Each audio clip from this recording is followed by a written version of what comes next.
Maybe I'll get started though, because we want this to be informal. We want you to feel free to ask questions, to say what's on your mind after you get a sense of what it is that we've been doing for the last few months. And I guess it's appropriate for me to start by saying I'm Sue Crane and ask the mayors of the villages, after I introduce the town board, to introduce the village boards.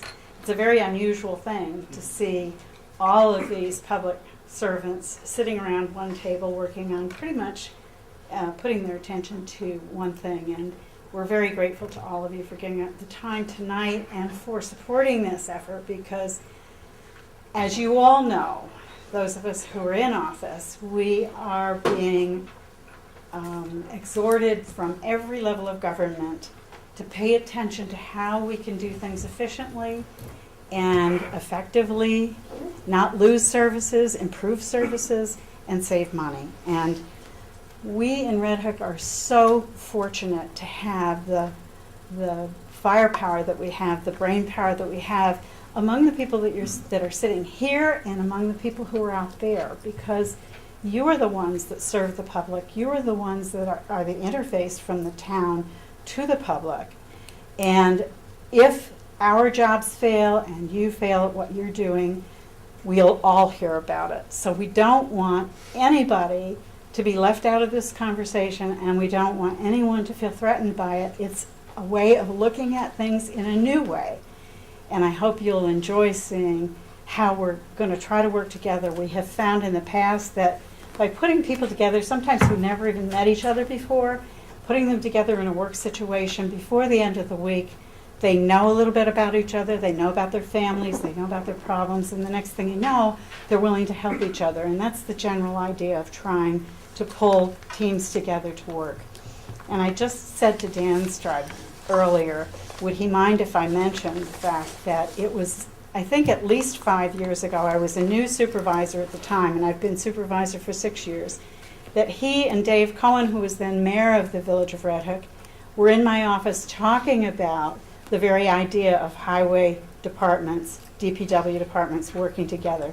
Sometimes 5 years goes by quickly, and here we are today, looking at it and hoping that we're going to come up with a plan that's going to be valuable for the citizens of our town and villages.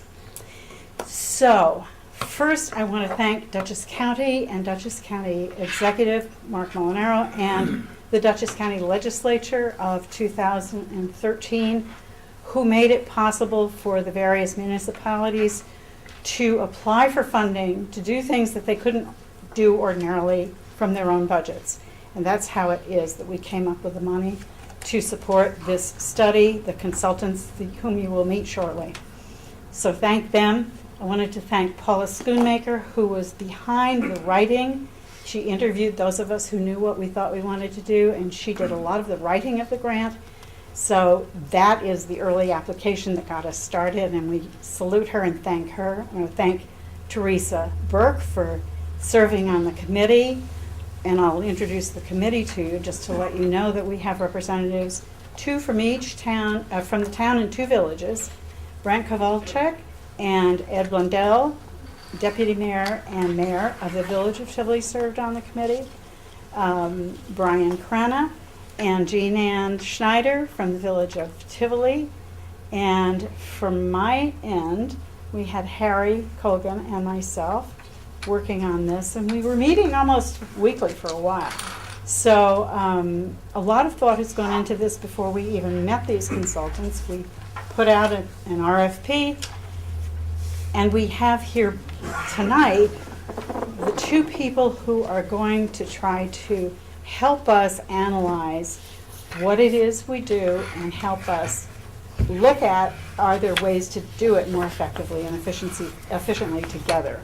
And their names are Tim Wiedemann of Rondout Consulting and Peter Fairweather from Peter Fairweather Inc. Fairweather Consulting. Fairweather Consulting, I apologize. So I'd like to introduce my board, my deputy supervisor. Notice how it's my deputy supervisor.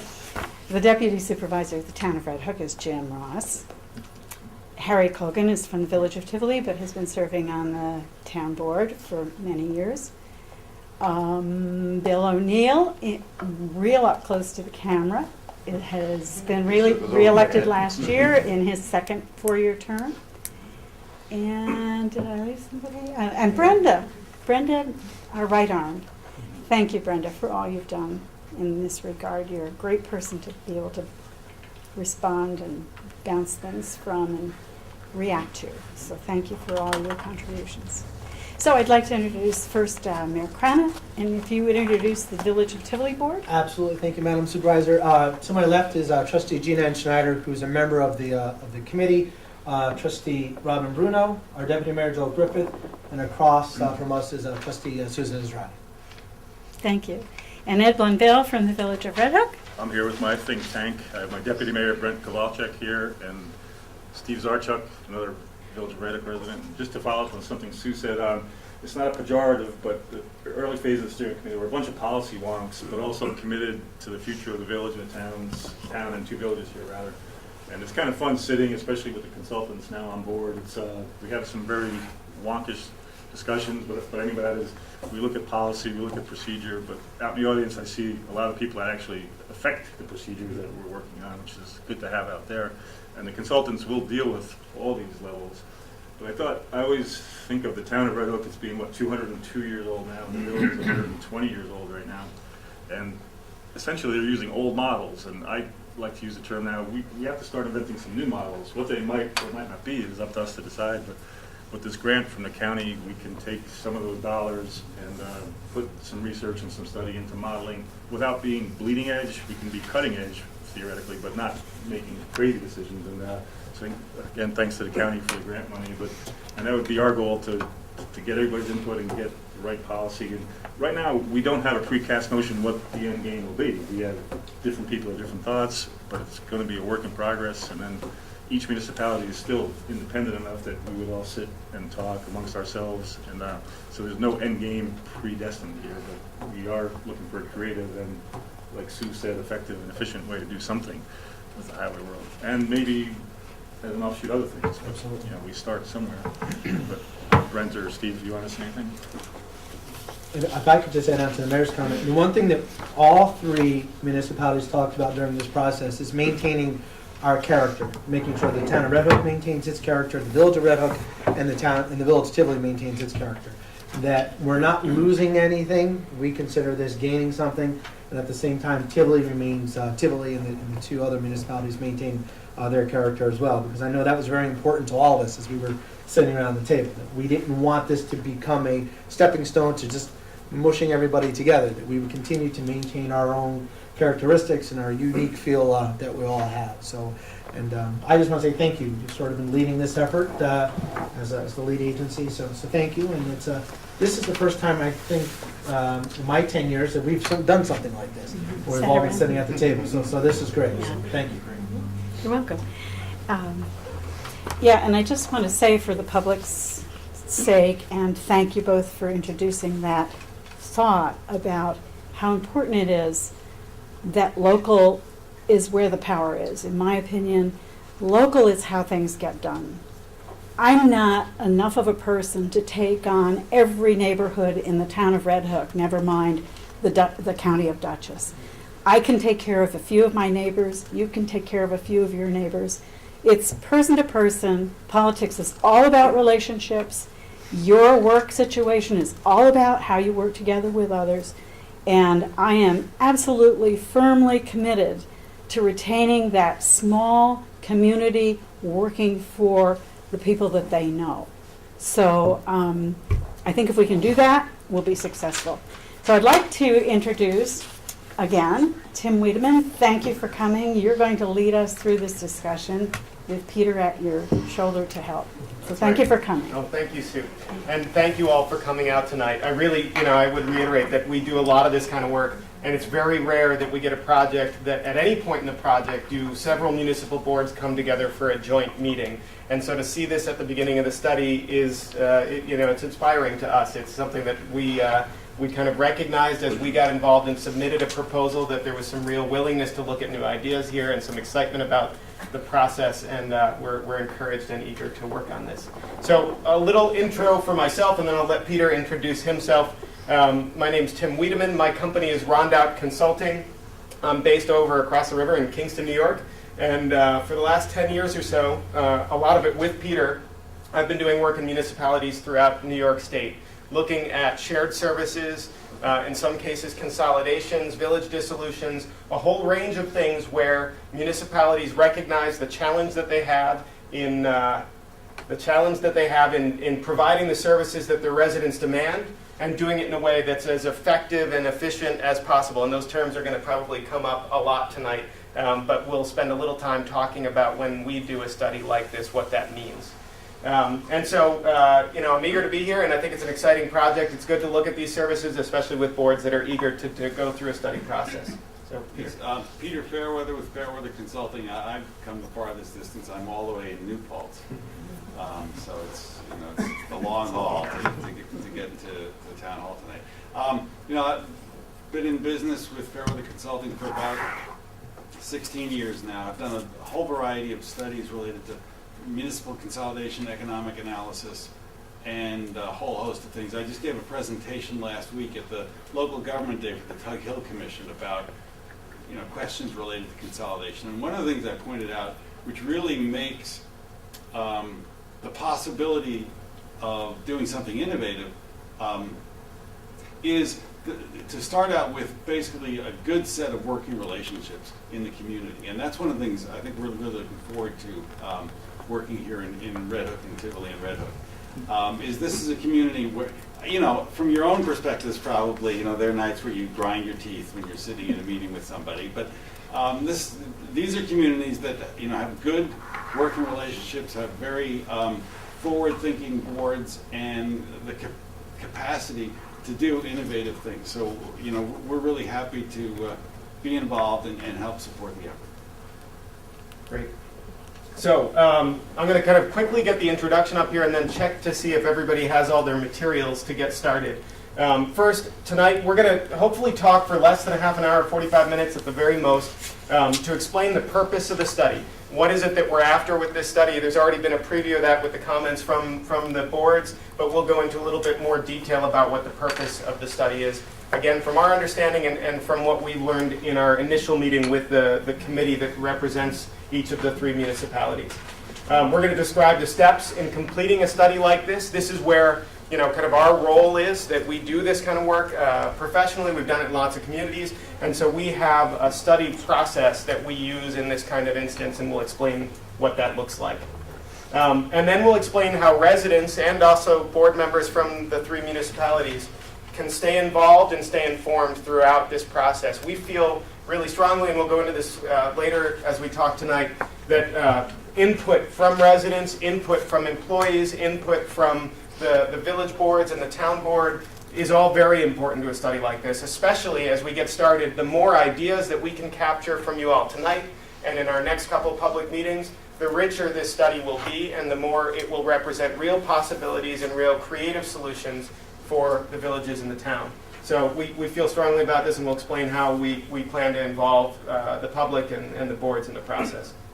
And then tonight we'll start that with an exercise that's going to use some of the materials, the kind of strange-looking packet that's at your place and that we had back in the sign-in table, to get you thinking about what are your hopes and concerns about a study like this. We find that in any study that deals with important municipal services, there can be concerns, and so we want to identify those concerns. And the quicker we can do it, the sooner we can do it, the better we can respond to those concerns.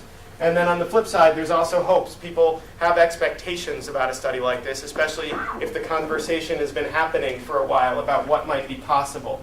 And so we'll look to you to provide some input about those hopes. And then, we'll stick around and we'll answer some questions if there are questions. And then we'll also reiterate that the website and through future public meetings where people can come and join us for an evening or watch on Panda will be opportunities to answer future questions.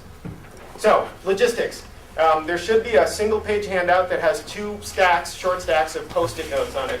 If you don't have one, raise your hand and Peter will make sure that you have one of those handouts. The handout itself has a really quick summary of the things that I'm going to talk about for a bit now. And so that'll kind of give you something to look back at later to remember if you choose to. It's also up on the website, and it's stuff that we'll reiterate in future meetings as well. The Post-it notes, hold on to those because those are part of the exercise for later. So we'll put those to you in a little while. And then there was a sign-in sheet at the back. If you didn't sign in when you came in, please sign in as you go out so that we can have a record of how many people were here tonight so that we can figure out how we can do some more outreach to encourage more people to participate. And there's also, importantly, snacks over there, cookies and fruit and coffee and tea. All right. So to start us off, I want to quickly summarize the goals and objectives of this study. It's important for us, again, kind of from the policy wonk side of this, which I like. I'm flattered to be called the policy wonk. It shows you how geeky I am. But so really, we think about this throughout a study like this, trying to bring us back continually to what's the purpose of the study. And in some cases, when we start working with a municipality, they think it's a really simple purpose. We've worked with communities that are going through the really painful process of studying a village dissolution. And they think there's a really simple goal. We just need to figure out the best way to wind down the affairs of the municipality. But those are really charged discussions. And so they're charged discussions because they're a balance of lots of different things. And they're really a kind of competing discussion or a challenge to do trade-offs and figure out where the situation leads the community in terms of several items, which are kind of outlined here and on your handout as well. First off, there's kind of a continual pressure, and this is true in municipalities, it's true in private businesses, it's true really everywhere these days, that there's a constant pressure to reduce costs. It's the reality out there, and a study like this, one of the goals is to look at ways to reduce the cost, in this particular case of highway services, for the town and the villages. So that was stated up front. I think nobody's kind of saying that that's not part of what we need to be thinking about here. But it's not all there is, and sometimes it's too simple, and people kind of focus too much on just that goal. With that goal, and this is where we get to the term efficiency, is another goal, which is to improve services. So it's not just about cutting costs, because these are services that are provided that are critical to a community. They can't just go away. They're very important to the residents of a community, to the quality of life in a community. And so another goal for a study like this is to find ways to expand and improve the quality of services that are provided.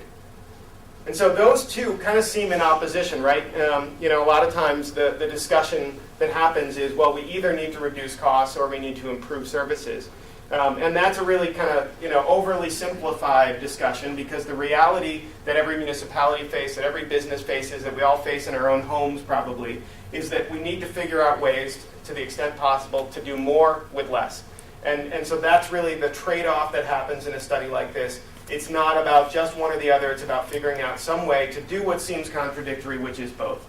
And really, it isn't contradictory. This is what efficiency and effectiveness is all about. This is why studies like this happen in municipalities. And this, importantly, is why studies typically involve a consultant like us, because we can bring some ideas, help the community talk about the ways to do a balance between those cost-reducing measures and those ways to improve the quality of service at the same time. Does that make sense? As much as it can at this point, and hopefully as we work through the study, you'll see how that works. And our goal throughout a study like this is to find those creative ways to do just that. Okay, so another thing that's on your handout, kind of dry technical stuff here, but to just give you a sense of what this study looks like over time.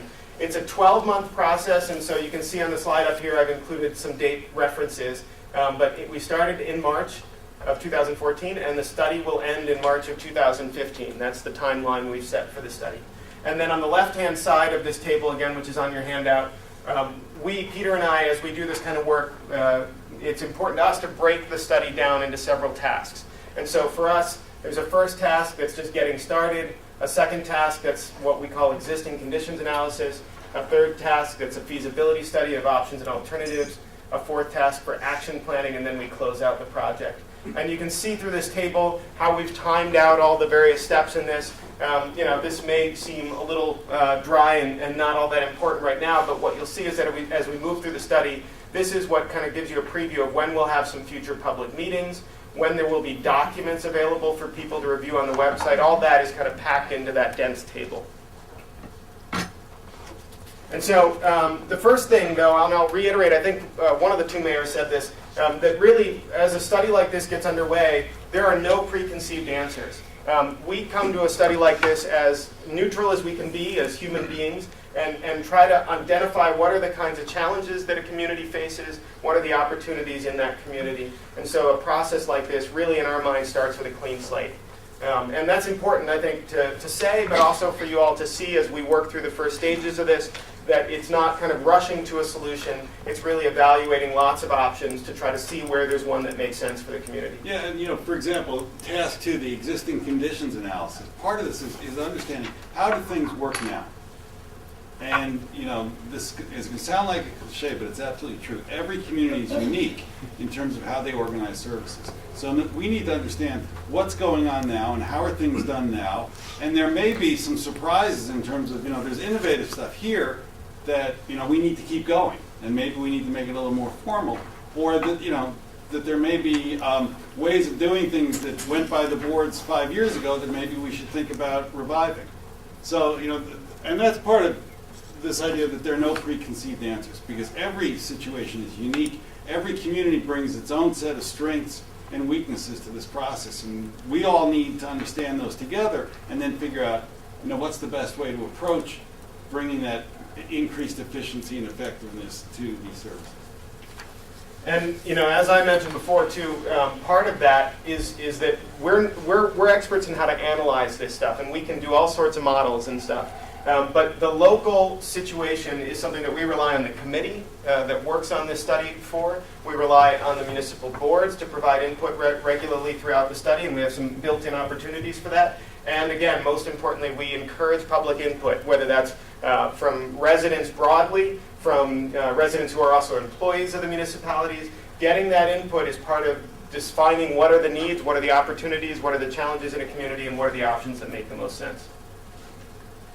Okay, so I'm going to run through, a fancy diagram. This is kind of a demonstration of my, more than anything else almost, a demonstration of my PowerPoint prowess. But I'll walk you through the steps in the study and just talk briefly about what's involved in each one, so you kind of get a sense of how this study goes from start to finish.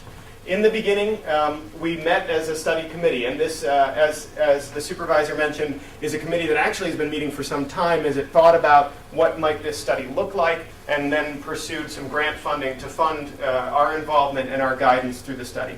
And so the study committee is formed, and we had one official kind of kickoff meeting a couple weeks ago to get the committee kind of oriented and describe the study process to the committee. And then we launched a public website. It's up there now, and it's linked at least from the town's website, and we're working on links from the village websites. Hopefully those will be up soon. They may already be up. I haven't checked recently. Okay. And then we'll give you the URL. It's actually on your handout too, and we'll talk a little bit more about what's on that website and how that works too. Oh, there it is. The URL there, redhook.rondoutconsulting.com. If you're using your browser, usually you can just type redhook.rondoutconsulting.com. You don't need that HTTP stuff. Redhook.rondoutconsulting.com. And we'll put that up again later. And then the last step in this kind of getting started stage is today's public kickoff meeting. So before we even start studying anything, start entertaining options and looking at what are the challenges and collecting data, we feel it's really important to have a meeting to just orient people to the study process, as I'm doing now, talk about when there will be some other opportunities for public input. The second step, existing conditions analysis. So as Peter alluded to, this is us getting to know what is the situation on the ground in the village of Red Hook and Tivoli and in the town of Red Hook. How are services provided now? And we do that by collecting lots of data, and sometimes we're kind of a pain in the neck, but we really feel it's important to collect as much data as we can, whether that's budgets, whether that's staff, rosters and scheduling and inventories of equipment and of highway lane miles and all of the things that are done within the departments. We talk with department heads as we go through that process to understand, what is the particular mix of services that are provided. Again, as Peter mentioned, really, and those that have kind of lived in other villages or towns or have worked with other villages and towns, you can understand that services can be very different from one municipality to another, especially villages and towns. There's always kind of different need in a denser population area of a village than there is sometimes in the rural populations of towns in New York State. And so that can mean some differences in what we call highway services or street maintenance services. And so we talk with department heads to understand those differences. And then we analyze them. So we take that term, highway services, which is the subject of a study like this, and we really break it down to understand what is highway services in each of the municipalities. Even the term may not actually be the right term for a village department of public works that provides a lot of other services in addition to road maintenance. And then, importantly, we provide an estimate of the cost of each service and relative levels of quality or levels of service for each community. And that becomes part of then the later discussions about how do we reduce that cost where there's opportunities to do so, while at least maintaining and hopefully improving the levels of service that are provided. Okay, from there, once we understand what is to the extent we can, we look at what works and what can be improved. And that involves a conversation with the people actually doing the work. And so we are starting to work already to figure out some scheduling that would allow us to meet with staff from the highway departments in the village of Red Hook and town of Red Hook, and the DPW department, DPW staff in the village of Tivoli. And part of that is listening to staff's ideas. People who are doing the work clearly have a lot of knowledge about what works well, what's not working well. And it's really important to listen to that, because too often there can be lots of discussions about all sorts of things that are kind of at the higher level and trying to wrestle with these issues without incorporating the input from people who actually do the work. And so we feel that's really important and something that we do in this process as a matter of course. One of the things just to keep in mind, because especially when you get all this data and you start doing all this analysis, we always try to remember foremost that local government is all about people doing work on behalf of other people. And so that that's really key to us, is that this is about the people in this community that are getting services, the people in this community that are providing services, and how do we put together something that really works for the entire community and serves the people that do the work and that are getting the work done for them the best way possible.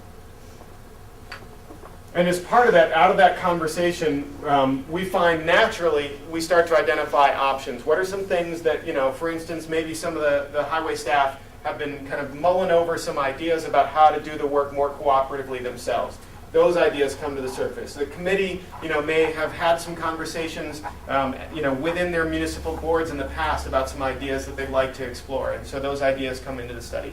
And so we gather lots of options in the beginning here and try to identify the broadest possible range of options for those two study goals, reducing cost and improving quality.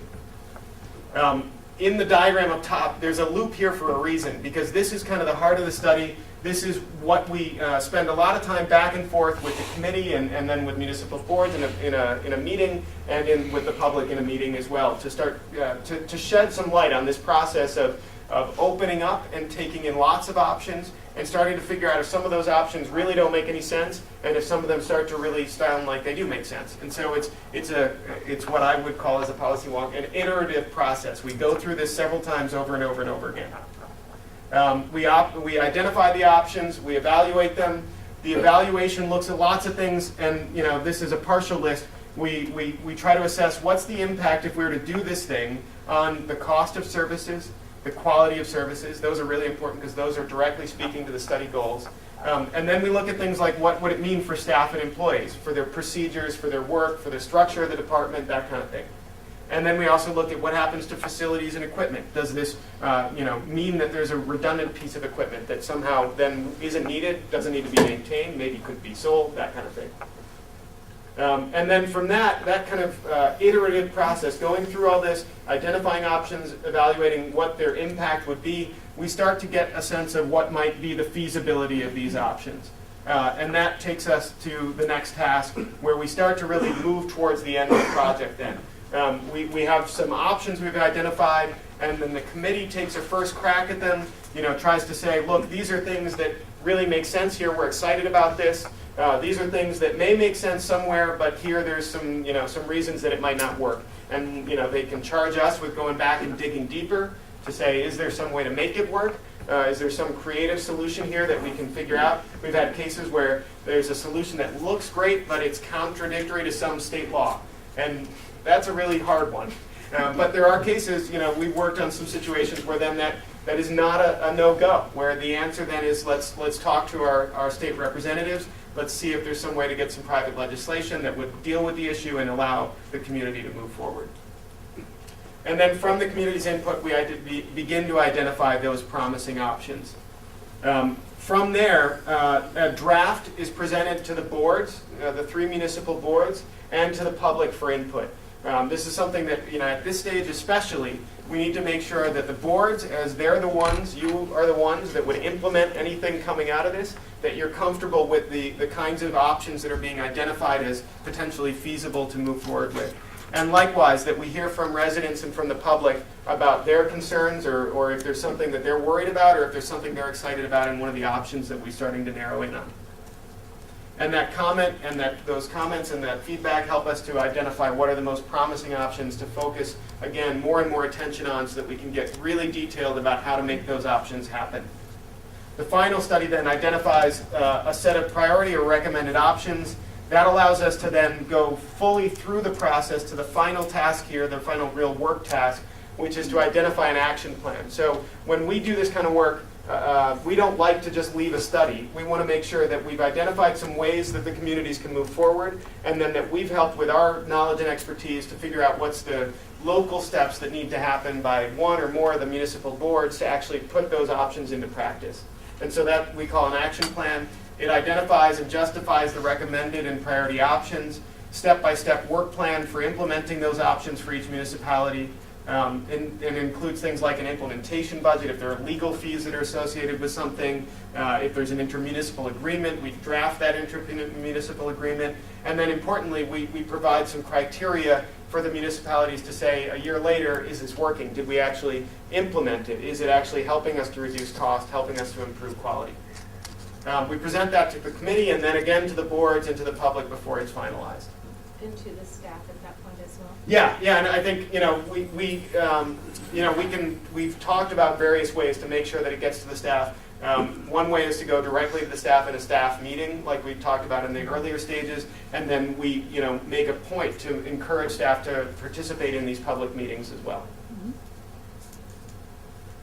And then the final task is really us kind of doing some cleanup work and as the slide says, putting a bow on the study. We work with the town of Red Hook to submit the required reports to Dutchess County. They're the funders. They have some required closeout documents, so we help to make sure those loose ends are tied up. And then we keep the website open so that if the municipalities are working through implementing one of the options from the study, there's materials up there and a history of how that option was identified and evaluated and how the implementation of it was identified as an action to move forward with. Okay, so that's the process. And more than anything, I just want to provide that as a preview of what's going to happen over the next 11 months. And so, keep that in the back of your head. If you can keep this handout sheet, it gives you that table that talks about those steps and how they line up with the months. And you'll see that we'll progress through that over the next several months. Quickly, the website, which again is one option among several different options on how residents in the community and the municipal boards and staff and employees can keep up with the study process. The URL again is redhook.rondoutconsulting.com. This is a little screenshot of the homepage. It's got a bunch of stuff. We have news and announcements. We have a calendar with events related to the study. We have project documents. We have a toolkit that we put together for the study committee that's available on the website as well. There's a link to ask questions and a link to contact us. And then as well on the website, we have, this is kind of a preview of the study documents and meeting documents. As we get going, there'll be more and more documents in this section of the website. Contact form that you can type your contact information or question into and send it to us. And then a project calendar, and it's listed in 2 ways. In fact, it already has stuff all the way through August. So we have regularly scheduled committee meetings, and I'll talk about those in a minute. And then as we schedule the additional public meetings later in the year, those will go up on here as well, and you can view it as a calendar on the other side. So a little bit more about the additional public meetings that will be a part of this process. The first thing is that the study steering committee meets on the third Wednesdays of each month at 9:30 a.m. Right now we've been meeting in the town hall, here in the town hall. We may move that around, and so the way to make sure you know where we're going to be is to go to the website or look for announcements, and we'll make sure that those get provided. These are committee working meetings, and so this is a meeting that if you're interested, if you really want to follow along in the details of the study, you can come and listen to these, to the study progress through these meetings. They're not this kind of format, they're not a formal meeting, and they don't have a built-in public comment period, so it's not a good place to come if you want to have a one-on-one discussion. If you want to do that, it's best to reach out to one of the committee members or to reach out to Peter and I, and we can have that discussion and answer questions. The next public meeting is scheduled to be sometime in June, and that'll be a presentation by Peter and I of what we've learned about the services that are provided in Red Hook and Tivoli and the town of Red Hook. And so look for announcements for that as we get closer to June. We'll set a date, location. It'll be a lot like this forum. We'll present what we've learned. We'll ask questions of the audience to kind of make sure that we're getting it right. And if you have some comments, we'll incorporate those and update our report. In November timeframe, we'll present this draft feasibility study. That's where we've identified some options. We started to look at their impact potentially on cost, their impact on quality of service, and their impact on employees and procedures and equipment and facilities and all of the impacts that those options might imply. And so that'll be an important meeting. That's where there will really be something to sink your teeth into. And so we'd really encourage people, if they don't engage before that, that's a really important one to come, and make sure that you provide your comments and your questions so that we can refine this study and make it as good as possible. And then by February, we'll have the final report, and there'll be a public meeting for that as well. And a shout out to Panda. We hope to be broadcast for each of these meetings on Panda, and so we'll look forward to having people engage with us that way as well. Okay, so before I get to the kind of final exercise, which will really wrap us up, Peter and I will stick around, and we're happy to answer questions, ask some too if it comes to it. But any questions or reactions to what I've presented so far before we put you to work? This is your opportunity to forestall having to actually. To do work. I think this is the first time we've invited anyone to make a presentation who actually provided the cookies for the meeting. I want to thank you for I that. thought I'd win a little piece of points by providing cookies. And you did. I made a mad dash to Adams over in Kingston, and they were happy to give me some really delicious Thank you for cookies. doing that.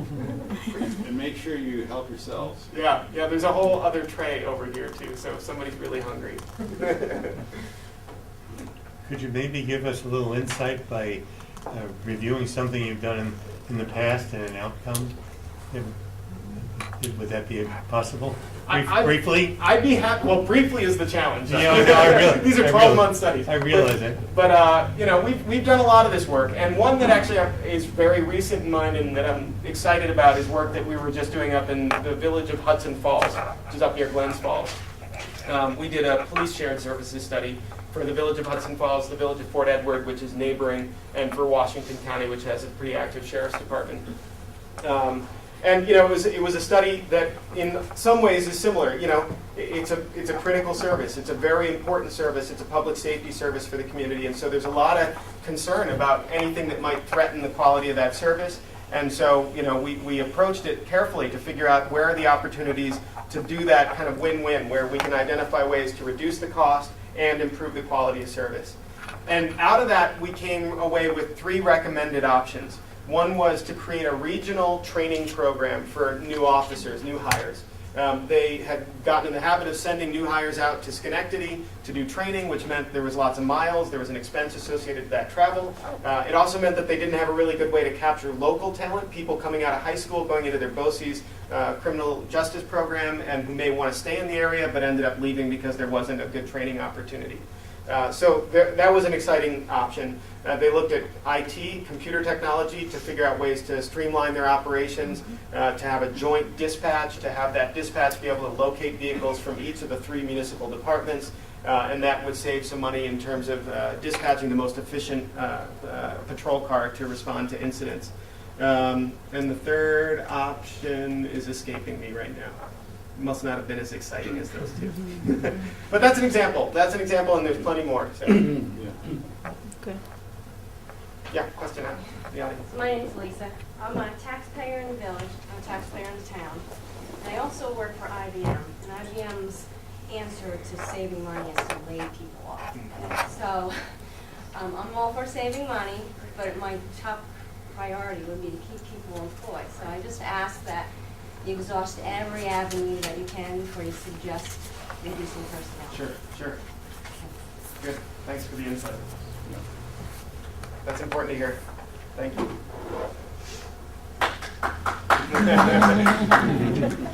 Yeah. Will regular updates be given to the boards? We can do that. I mean, we're doing monthly updates to the study steering committee. And so if there's some way that the boards would like to receive some digested version of that or some version of that, we'd be more than happy to do that. I might be able to answer that. We have, luckily, Brent Kowalczyk with us, who, if you look right now, he's got more notes than probably anybody else. And he does report at our monthly meetings, and we joke on hand that oftentimes when Brent goes on, he's on for a while, so I'm sure we'll get the regular board would hear pretty accurately and quickly. If I can echo the mayor's comment, we do the same thing. Trustee Schneider is our representative in the Village Tivoli, and every month, whether it's in workshops and also in the regular board meeting, updates have been provided to the board as well. So.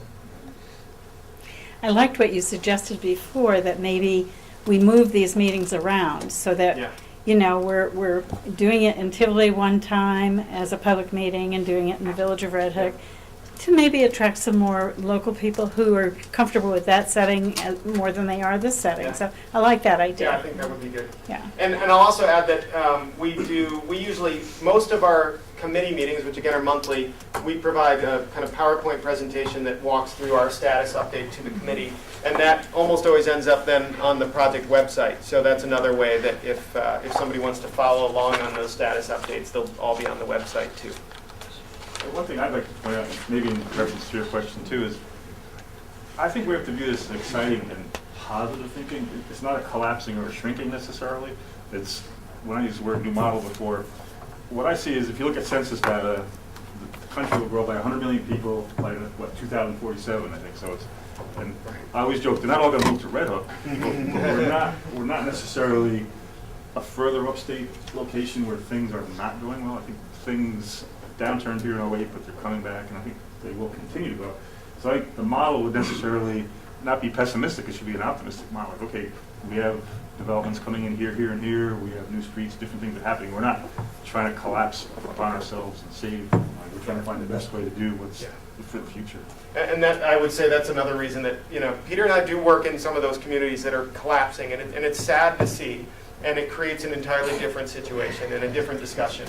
And, you know, I think it is, you know, again, we're just getting started, so maybe we'll learn something scary in the process, but my sense from being kind of a nearby neighbor is that we won't, and we'll see that there are some, you know, that there are efficiencies right now in the way that the municipalities operate, and that there isn't some need to kind of do something drastic. There's a need to be creative and to come up with what are those forward-thinking models that can help us to achieve these goals. So that's why, you know, I think that's a big part of why Peter and I are involved. We're excited about this study. It's hopefully an optimistic rather than a pessimistic endeavor.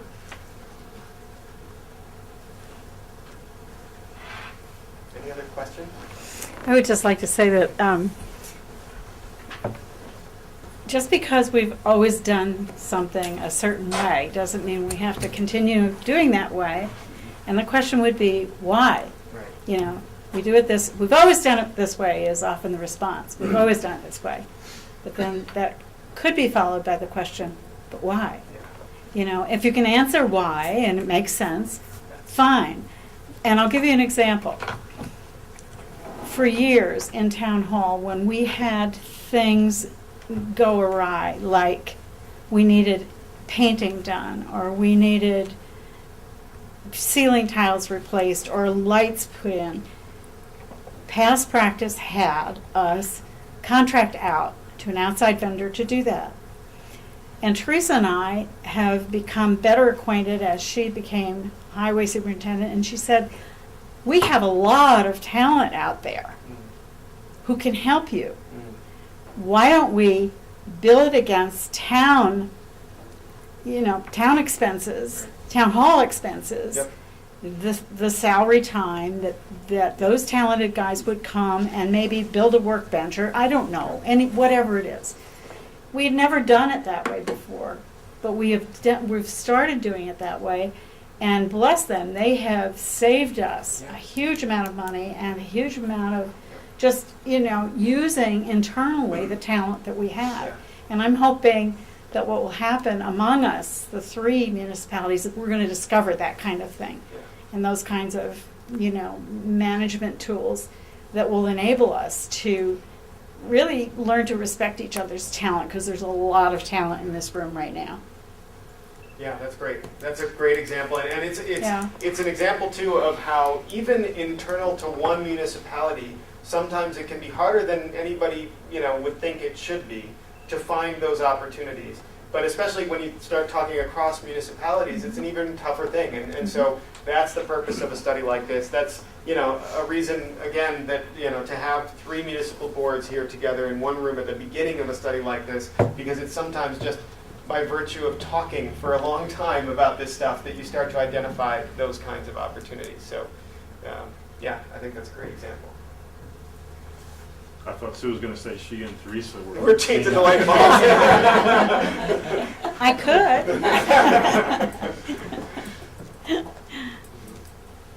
That's what we do with the village, right? Good.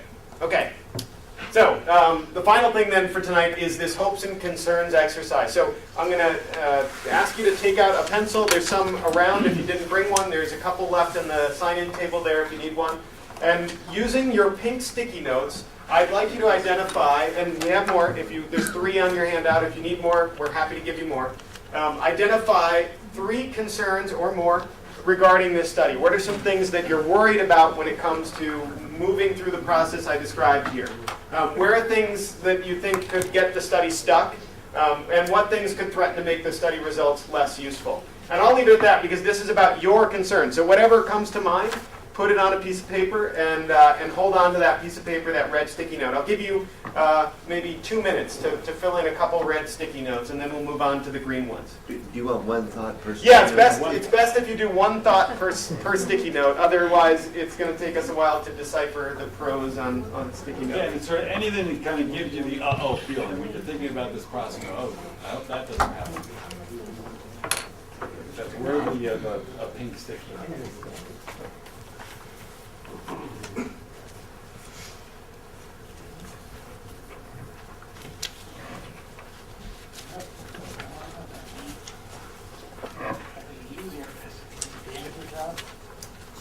And notice that we're not asking you to put your name, and these are going to go into a big pile so no one will know it was you. So, really, don't hesitate to identify it if you have a concern. Yeah, unless your handwriting is perfectly, yeah, right. Uh-oh, Brent. Yeah, decipher it. You've heard of the scribes and the Pharisees? Yes. In a former life, he was a scribe. He was a scribe. Yeah.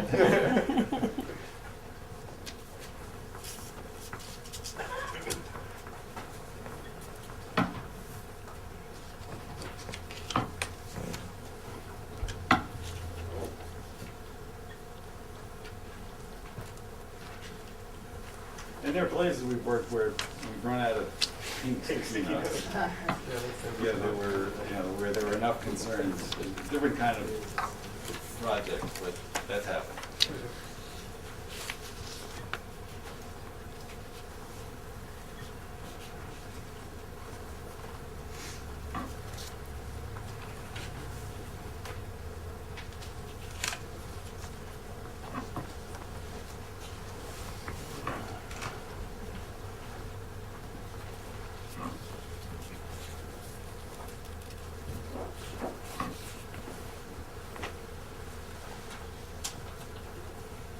This is also a good time for snacks. You need to refuel. I like that idea.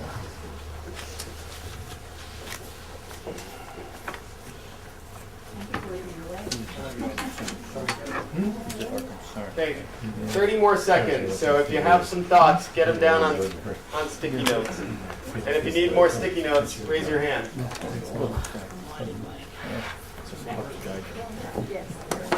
We're really close, so. An offer to throw an orange across the room. She got the same number, but hers are smaller.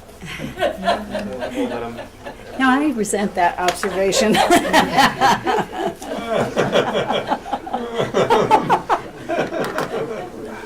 You're in trouble now.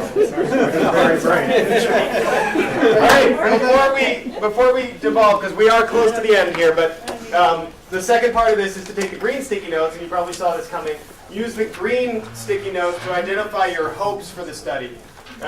If you've given this some thought before, or if just in tonight's conversation, you've started to identify some ways that this study might help, some things that it should talk about and that would be helpful to you if it did talk about, or ways to make the study most useful to you.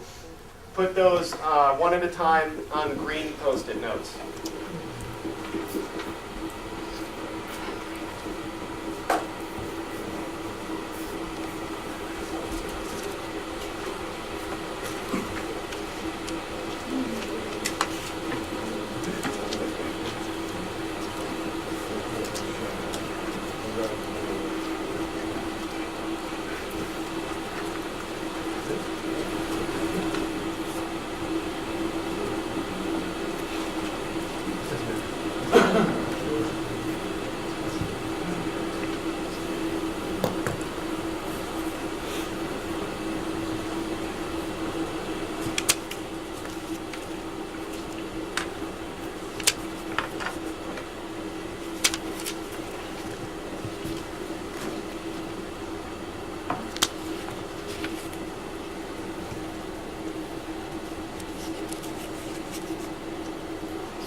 When you look at the room.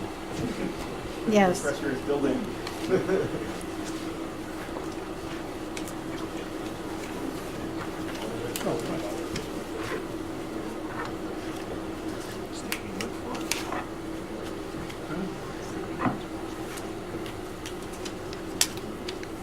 All right, so 30 more seconds. Get your final thoughts. Final thoughts on hopes for the study onto green Post-it notes.